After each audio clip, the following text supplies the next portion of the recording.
Tahun 2025, Jakarta menorehkan catatan baru di tingkat global. Berdasarkan estimasi PBB, jumlah penduduk Jakarta melampaui 41,9 juta jiwa.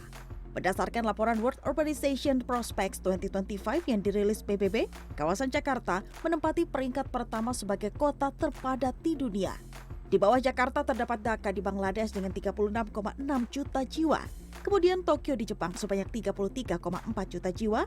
Posisi berikutnya ditempati oleh New Delhi, India, dan terakhir Shanghai, Tiongkok. Kalau menurut data PBB ini artinya secara general jumlah penduduk Jabodetabek ini kisaran 42 juta jiwa. Sebenarnya untuk angka ini mencakup mobilitas harian, pendatang, dan juga komuter yang berasal dari Bogor, Depok, Tangerang, Bekasi yang aktivitas hariannya itu di Jakarta. Nah, tapi berdasarkan data dari Dukcapil Pemprov DKI untuk masyarakat atau warga DKI yang terdaftar dalam nomor induk kependudukan KTP DKI Jakarta, ini hanya 11 juta jiwa yang proyeksinya di tahun ini 2026 ini mencapai 10,66 juta jiwa. Perbedaan metode perhitungan inilah yang kemudian memunculkan perdebatan. PBB menghitung berdasarkan aktivitas urban dan kawasan aglomerasi, sementara pemerintah merujuk data administrasi kependudukan resmi. Fenomena ini dinilai bukan sekedar angka, melainkan cerminan nyata tekanan kepadatan di Jakarta. Kepadatan ini paling mudah terlihat dari pengalaman warga yang beraktivitas di Jakarta. Menurut sejumlah orang, dari perjalanan menuju tempat kerja hingga penggunaan transportasi umum, mereka langsung merasakan bagaimana sesaknya ruang gerak di jam sibuk. Kalau menurutku dari segi kepadatan ya memang sih Kak, karena kan kita kan setiap hari Senin itu datanya kita itu kedatangan dari Bogor, kemudian Depok, Bekasi dan lain sebagainya. Jadi kalau untuk kepadatan jadi ya karena ketimpaan dari warga sekitarnya, jadi ya sangat padat sih ya Kak. Kayaknya harus ada beberapa yang dibenahin ya, karena kan kota metropolitan mungkin yang dibenahin pertama transportasi umumnya aja dulu gitu.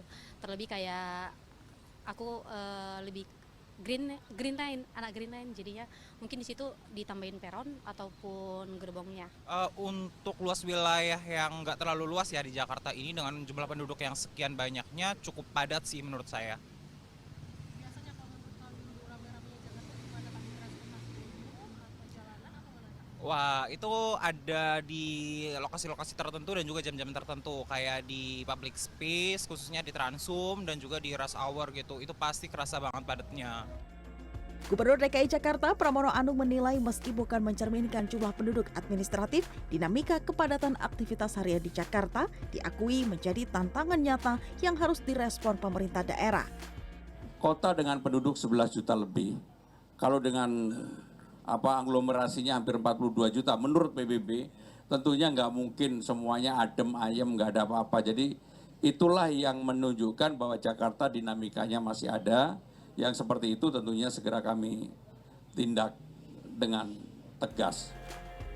Menurut pengamat tata kota Miftahul Adib, kepadatan Jakarta sudah menjadi persoalan jangka panjang, bahkan menjadi salah satu alasan kuat pemindahan ibu kota negara ke IKN.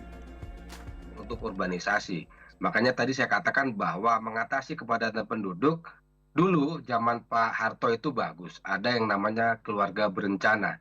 Tapi ini kan agak-agak hilang begitu, karena memang political will dari pemerintah kendor soal ini. Tanda bukti bahwa Jakarta itu padat penduduknya adalah political will yang dilakukan oleh Jokowi ketika memang ibu kota negara itu dipindahkan ke IKN. Itu adalah tanda bukti bahwa DKI itu sudah tidak mampu untuk menampung jutaan penduduk yang hidup di dalam dan beraktivitas di DKI Jakarta. Di tengah perdebatan antara data PBB maupun data administrasi pemerintahan, satu hal yang pasti, beban aktivitas jutaan masyarakat ini memang bertumbuhnya di Jakarta. Kondisi seperti ini mengingatkan kita bahwa ada tantangan tata kelola kota, transportasi, dan juga fasilitas umum yang harus segera dibenahi seiring laju urbanisasi yang rasa-rasanya semakin sulit sekali dibendung. Tim Liputan CNN Indonesia.